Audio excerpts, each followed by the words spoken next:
Some would say it's potentially the ugly stepchild or the forgotten one when it comes to the luxury brand. And for that reason, not many were purchased, and now it's the dead one. It may be dead, but I don't think it should be forgotten.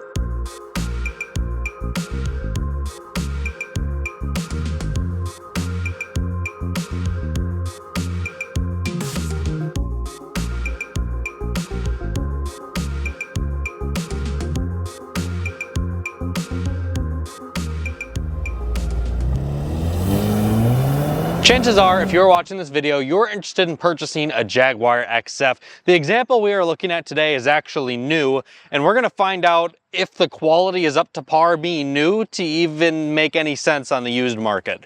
Hi, my name is Austin. This is my dad, Todd, and we make all sorts of videos here on Performance on Wheels.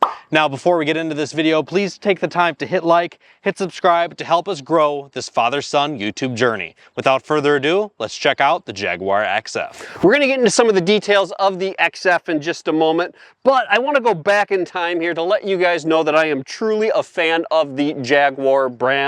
And this is all blamed on my son, damn him. He is the one that turned me on to the F-Type many years ago when he sent me a text message and said, hey Dad, I think you should look at an F-Type. And lo and behold, before you know it, I've had two F-Types now. I've had a Range Rover, I've had a Defender.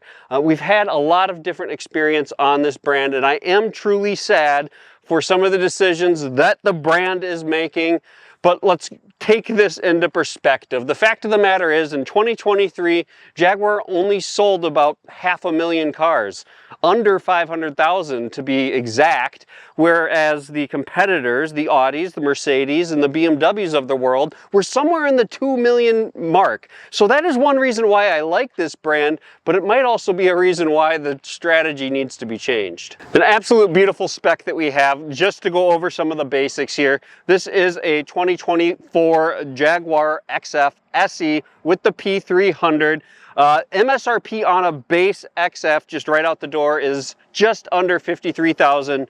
The spec in today's video is just over 57,000. So there's only a few options on there. The jet black, so all the chrome is gone. The 20-inch wheels versus the standard 19.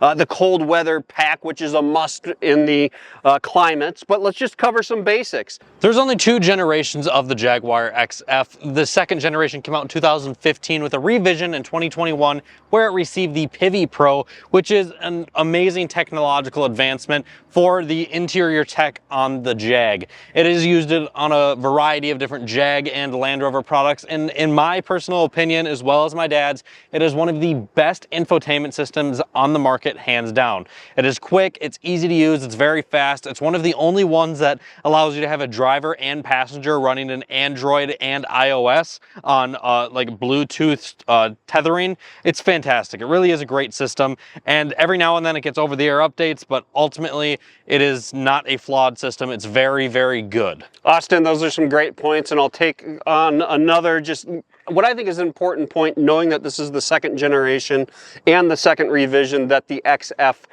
took on.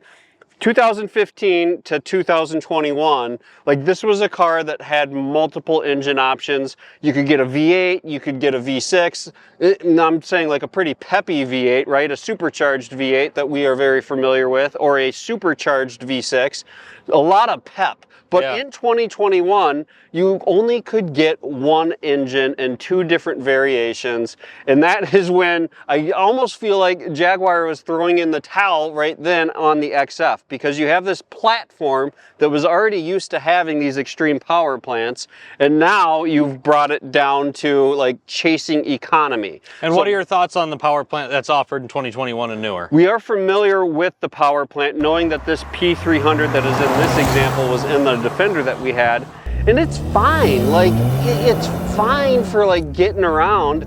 But when you have this rear biased sport sedan that's rocking some like 255 35 series 20-inch tires, like this is like a great handling car. It's very fun to drive, But the fact of the matter is like, you gotta get to the corner in order to be able to enjoy the corner, and it just lacks luster in that regard. And the fact that this is as much power as you can get, it's about 295 horse, 295 torque. It's decent. It's decent, but it is a big car, right? This is like a 5 Series BMW. It's an E-Class Mercedes. It's the 5 Series on the Audi platform as well, so the mid-tier size is what we're talking about.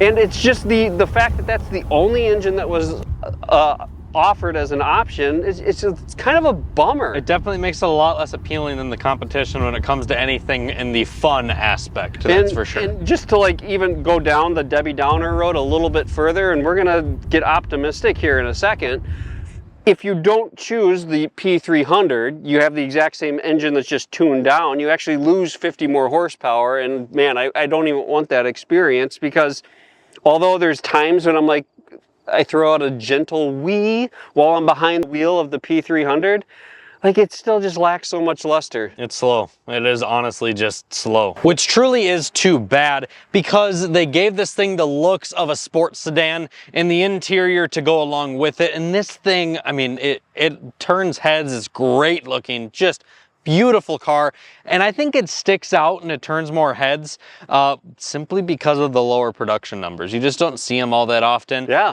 The headlights are not common. You don't see them all the time on the road. So, I mean, they truly do stick out, and that's what I think makes them appealing on the used market, and I think that's ultimately what this car is aiming after now that we're looking at used. Yeah.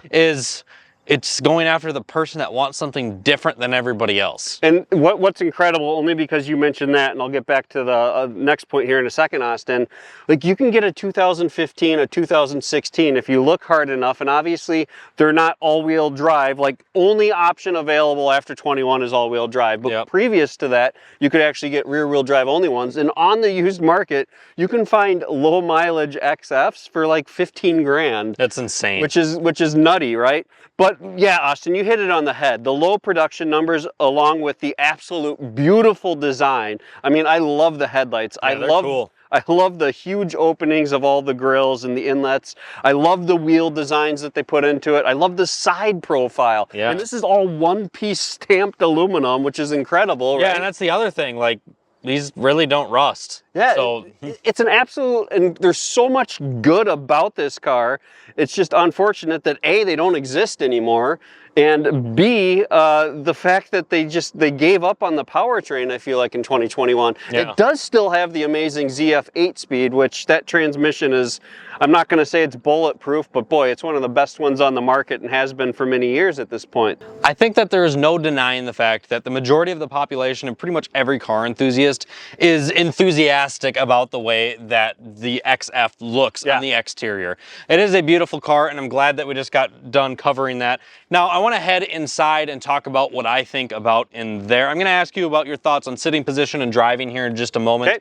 Okay. But I want to talk about my thoughts heading inside. And overall, it's put together quite well. It's very, very simple. As we compare this to, it's kind of similar to an Audi interior in a way, where it's a little detuned from the loud design that we see from its counterparts at Mercedes, as well as BMW, where they just keep experimenting new things all the time that are a lot of people randomly hate, and then they all of a sudden like, and then they change it again and they hate it again, type of thing. This just is very similar. It's very low-key, plain. Everything's easy to use in there, and there's nothing wrong with that. It looks very nice. The materials they're okay. It's put together well, but the leather doesn't feel high quality by any means. None of the touch points on the interior feel high quality by any means. On purpose, after just a few days of driving, we decided not to wipe off some of the interior in here.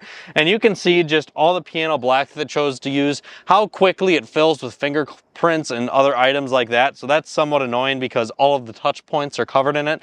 And it feels cheap, to be honest. I mean, it looks great. It feels okay, but it just kind of feels cheap. Yeah, and it is, you say a luxury brand, and it doesn't matter if you get into a Mercedes or a Audi or a BMW. All of their low trims feel cheap. Yep. I mean, they really do. It's supposed to be about the engineering at that point, For sure. the low trims, right? And this is a lower trim, but you are spot on. It's a simple car, and you either really like that and appreciate that, or you're going to think it's lame and you're buying a car that's missing something. What did you think about sitting in the back seat? So the back seat is interesting because although you can say it's comfortable, it almost feels a little too sporty for a luxury sedan. And what I mean is, like, your butt goes really far down. It's almost like a third row SUV seat feel. And the other thing that's kind of annoying about being a backseat passenger, you know, your headrest feels good, your arms have good positions, but the C-pillar right here is like right in your line of view. So you kind of have this awkward wall of where your head is sitting and that C-pillar. Yep. But there's just not a lot going on back there. You don't have any heated seats in the low trim here. All in all, like, legroom's good, headroom's good, but it's lacking a little luster there. Behind the driver's seat, though, like, I do enjoy driving this car. I'm not going to lie. We took it on a nice little road trip, my wife and I, so we got to experience the ideal gas mileage right at 30 miles per gallon, but I've also experienced driving around town kind of aggressively into the corners, which is enjoyable, good steering feel, but I've experienced that like 20 mile per gallon, just as Jaguar claims, city versus highway. They're right on there, and I would expect a little more efficiency out of that. It's not great, and it still requires premium, does it not? Yeah, it is. Premium is definitely recommended. The thing about this car that is great is the fact that the steering wheel feels good. It's a fun car to throw into corners. But other than that, it's a very basic feeling car. And while we're up front, I'll just finish a few things that make it a little bit unique in there. The interior lighting adds a nice ambiance to the inside. There's a lot of different customizable color opportunities to change up the inside, which make it fun. The way that the dials pop up and you spin them around, and the way you tap things and turn them. Land Rover's been doing this for a long time. I like the engagement of it. It feels good. It's fun to engage with, and I like the digital aspect inside of those knobs that kind of pop up. So that's all well designed, and that's been in a lot of JLR products for quite a while now.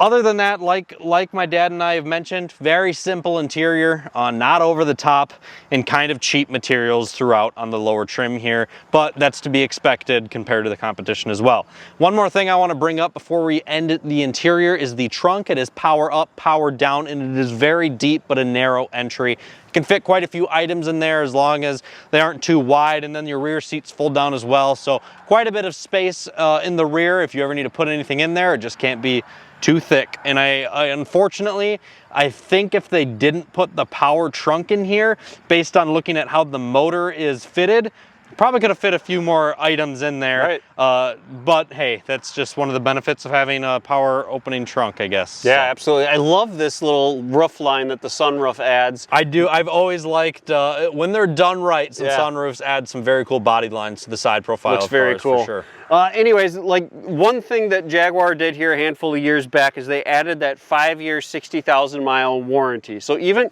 buying one of these on the used market, a newer version that's still under that factory warranty, I think that's pretty cool, and that's appealing versus some of the competitors still with the like 3-year, 36 mentality that they're carrying.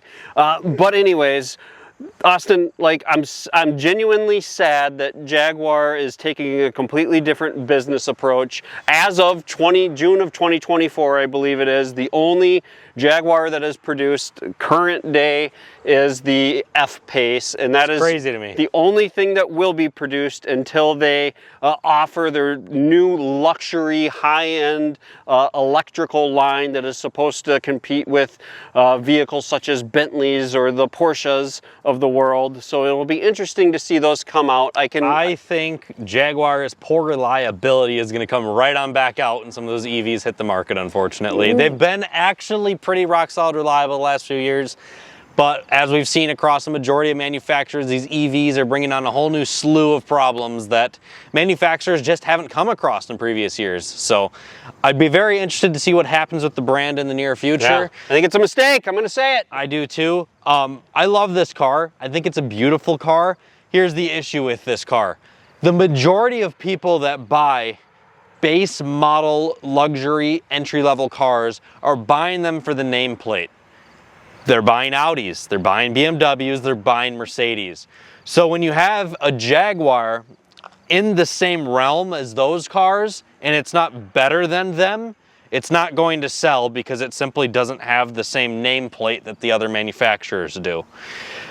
And I think that's where they lost it. They gave up on the car, and it not only is it worse than the other competitors in a way, but it's not any better at all. And that's why you can find a used one on the market for $15,000. And that is why when this car approaches the $20,000, $15,000 range, as long as its competitors don't follow suit with it when it comes to depreciation and these take a larger hit first, this is a very appealing car used. Yes. As long as you can get it significantly cheaper than its competitors.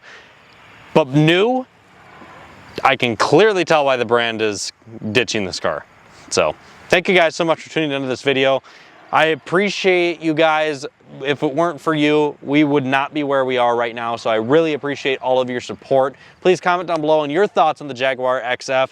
I really love this brand, and I think neither one of us want to talk negatively on it, but when you can tell by experiencing a car that the brand has given up on it, it's kind of a sad sight to see, to be honest with you. Bummer.